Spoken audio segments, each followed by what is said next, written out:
Buenos días, familia Vida en Acción, abuelas, abuelos que nos escuchan, hermanos, jóvenes, adolescentes, niños. Bienvenidos al servicio de hoy. Gracias por recibirnos en su casa. Gracias por permitirnos ser parte de la intimidad de sus hogares. Hoy queremos compartir con ustedes la palabra del Señor y tenemos una secuencia bien importante de temas a desarrollar con relación al papel de la familia en la formación del carácter cristiano en nuestros niños. Por eso hoy quiero compartir con ustedes Echando Raíces, estableciendo nuestras generaciones en Cristo. Para ello, mis queridos hermanos, quiero compartir el texto en el libro de Ruth, capítulo 1, desde el verso 1 hasta el verso 5, y dice así: Aconteció en los días que gobernaban los jueces que hubo hambre en la tierra, y un varón de Belén de Judá fue a morar en los campos de Moab, él y su mujer y 2 hijos suyos. El nombre de aquel varón era Elimelec y el de su mujer Noemí. Y los nombres de sus hijos eran Mahalón y Cuelión, efrateos de Belén de Judá. Llegaron pues a los campos de Moab y se quedaron allí. Y murió Elimelec, marido de Noemí, y quedó ella con sus 2 hijos, los cuales tomaron para sí mujeres moabitas. El nombre de una era Orfa y el de la otra Ruth. Y habitaron allí unos 10 años. Y luego murieron también los 2, Mahalón y Quelión, quedando así la mujer desamparada de sus 2 hijos y de su marido. Este es uno de los textos de las introducciones de libros más hermosas que puede haber. Me alegra leer este texto, es increíble la forma como en 6 versos el escritor pone en contexto los personajes, las circunstancias y los lugares de una forma ejemplar. Es increíble y quiero compartir con ustedes algunos datos de este texto para que vayamos tomando el hilo de lo que el Señor nos quiere compartir y quiere traer a nuestras vidas. En primer lugar, los nombres de estos personajes. En la tradición hebrea, los padres daban a sus hijos unos nombres basados en las circunstancias en que nacían o basados en alguna bendición especial proferida sobre ellos o en alguna palabra profética que recibieran. Entonces, por ejemplo, en el caso de Noemí, Noemí significa dulzura, agradable, placentera, amada.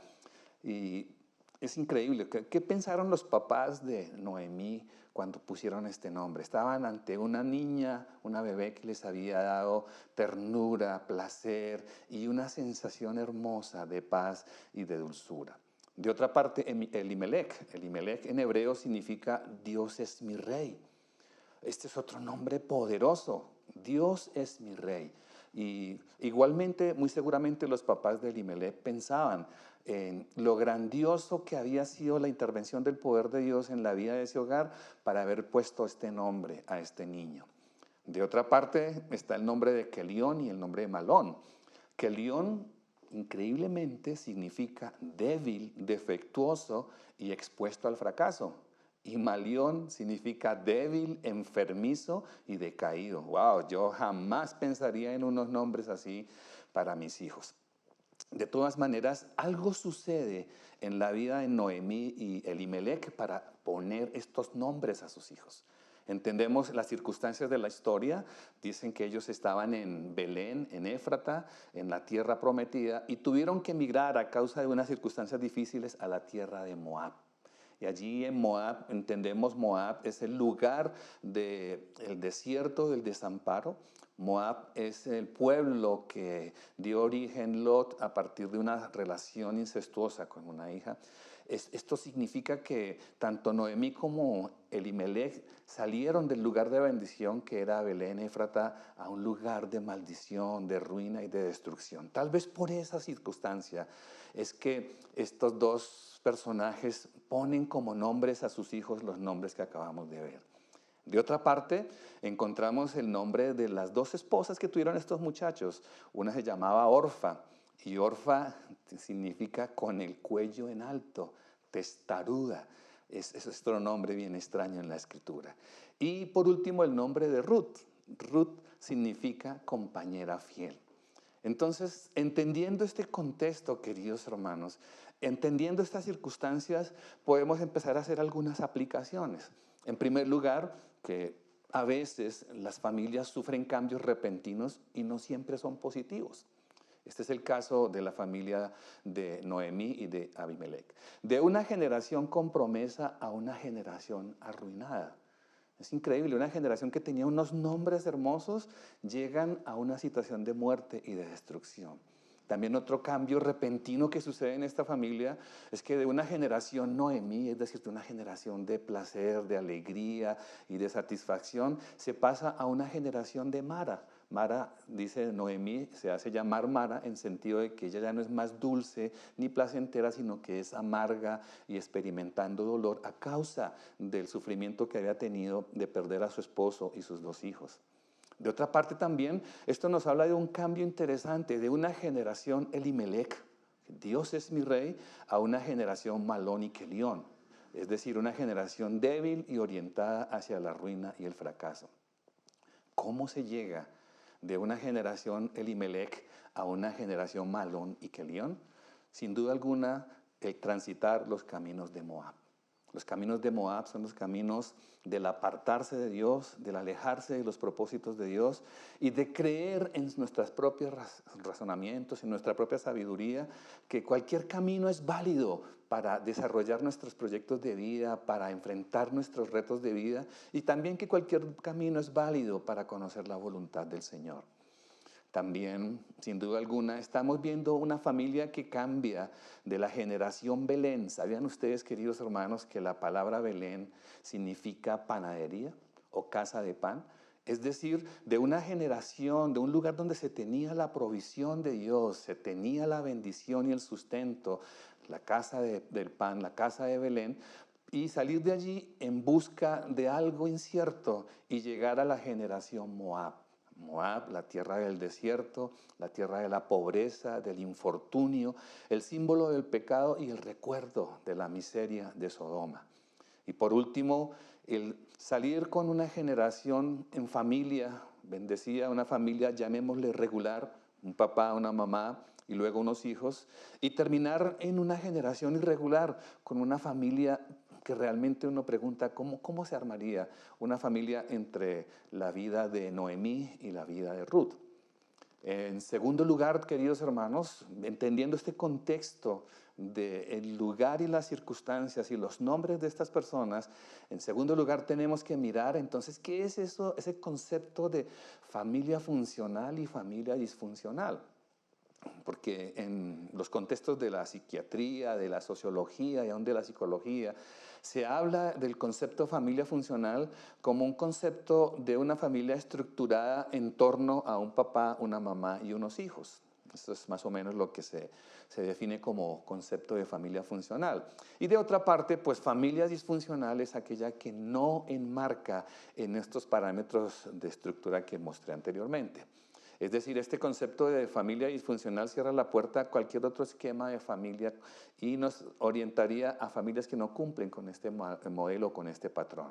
Sin embargo, y a la luz de la Escritura, quiero darles una definición de lo que realmente es una familia funcional y una familia disfuncional. Empecemos con familia disfuncional. Familia disfuncional, a la luz de la Escritura, es aquella que pierde el rumbo y el propósito establecido por Dios. Es aquella que extravía los caminos asignados por el Creador para que se transiten por ellos. Cuando esto sucede, este tipo de familia se torna tóxica, enfermiza, dañina. Es una familia que hiere, maltrata y hace daño a los suyos. Una familia que daña la identidad y la dignidad con la que el Creador creó a los seres humanos. En segundo lugar, la familia funcional. De acuerdo con la Biblia, entonces, la familia funcional se refiere a aquella que entiende y tiene claro cuál es el propósito de Dios para sus vidas. Y no solamente los entiende, sino que decide caminar en pos de ello. Por lo tanto, una familia funcional se torna en un grupo saludable. Es un grupo de miembros, llámese papá o mamá, hijos, o llámese nuera y suegra, como en el caso de Noemí y Ruth, pero que se preocupan cuidar, se preocupan unos de los otros, se tornan saludables, son miembros que aprenden a cuidarse, a compartir, a protegerse. Es decir, una familia funcional, queridos hermanos, según la Biblia, es aquella familia que trae bendición para sus miembros.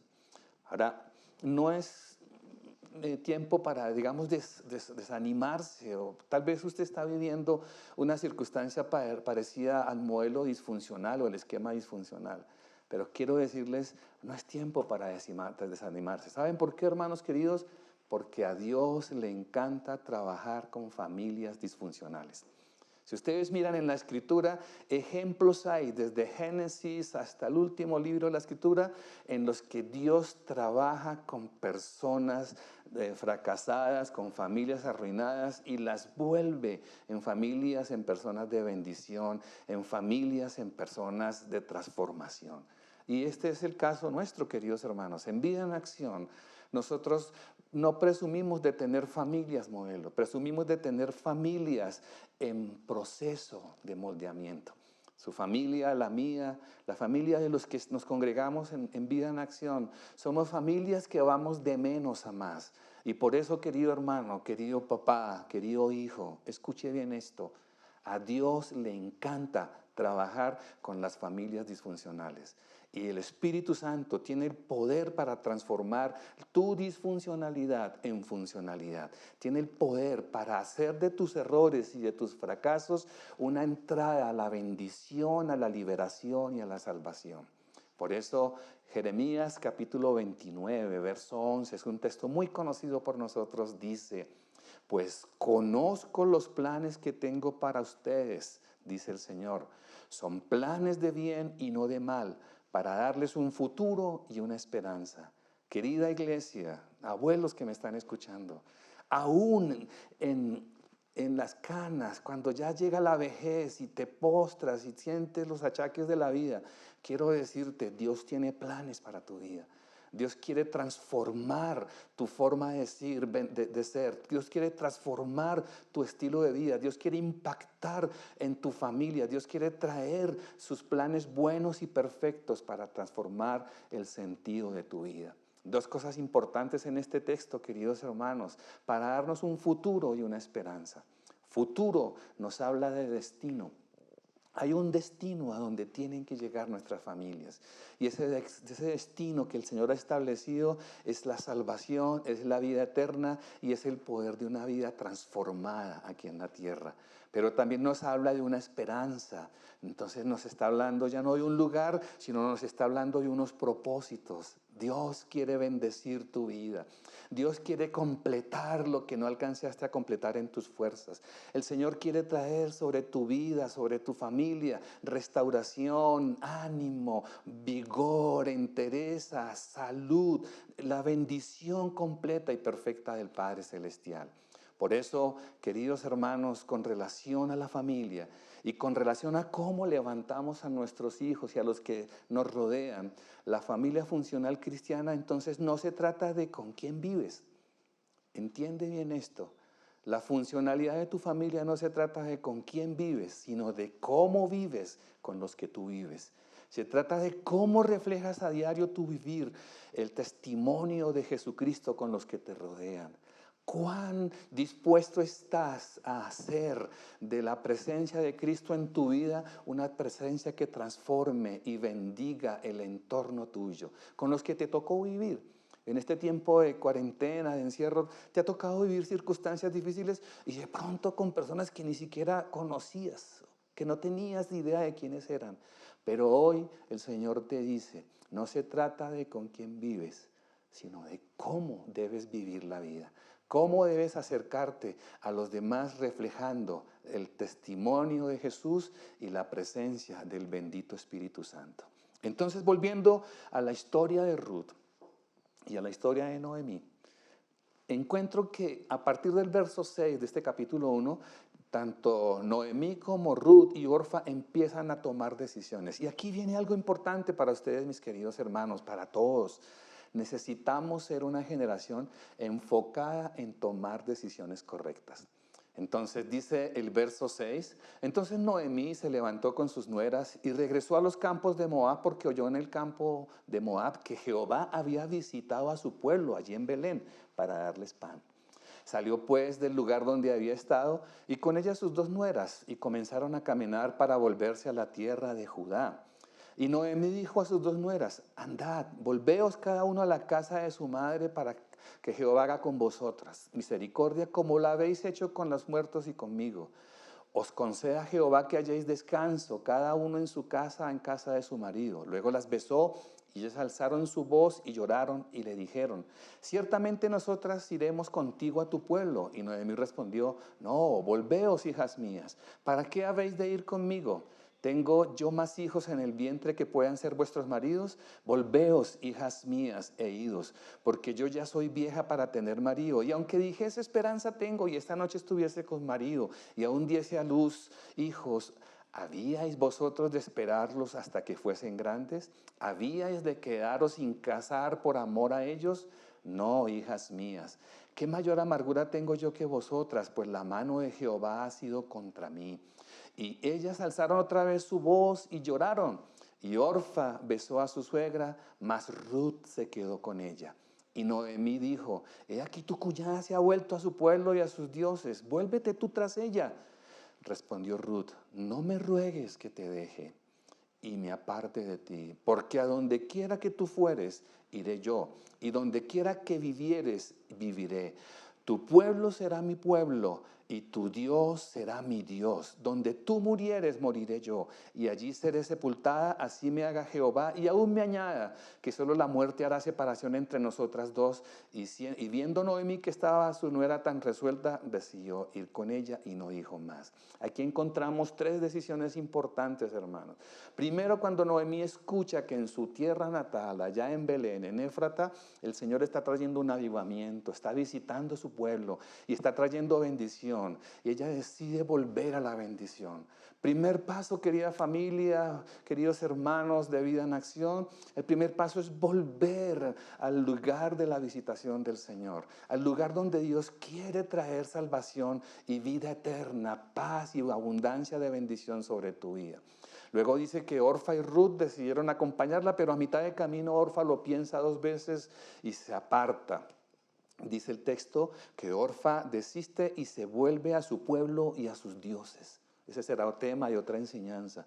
Pero en el caso de Ruth, haciendo honor a su nombre, a ese nombre de mujer fiel, de mujer comprometida, ella decide afirmar su decisión y seguir a su suegra y lanza una poderosa confesión que hoy en día es la confesión de los hijos de Dios. Tu Dios será mi Dios, tu pueblo será mi pueblo, y donde tú estés, allí estaré. Por eso, queridos hermanos, hoy les animo a que hagan de la confesión de Ruth la confesión de sus vidas en torno a la familia. Papás, enséñenle a sus hijos que el Dios en el que ustedes han creído debe ser el Dios de estos pequeños. Enséñenles a sus adolescentes, a sus hijos mayores, enséñenle a sus familiares más cercanos que el Dios en el que ustedes han puesto su esperanza y su vida es el Dios que debe cubrirles y bendecirles. Por último, quiero compartir con ustedes de este libro, El poder de la bendición paternal, un texto que escribió el autor citando una investigación que se hizo sobre dos personajes del siglo XVIII. Uno se llamaba Max Jukes y el otro Jonathan Edwards. Con relación a Max Jukes se dice que era ateo, que se casó con una mujer impía, que se le rastrearon cerca de 560 descendientes, de los cuales 310 murieron pobres, 150 se convirtieron en criminales, 100 eran borrachos y la mitad de sus mujeres terminaron en la prostitución. Se dice que a los descendientes de Max Jukes le costaron al gobierno de los Estados Unidos de la época del siglo XIX cerca de $1.200.000.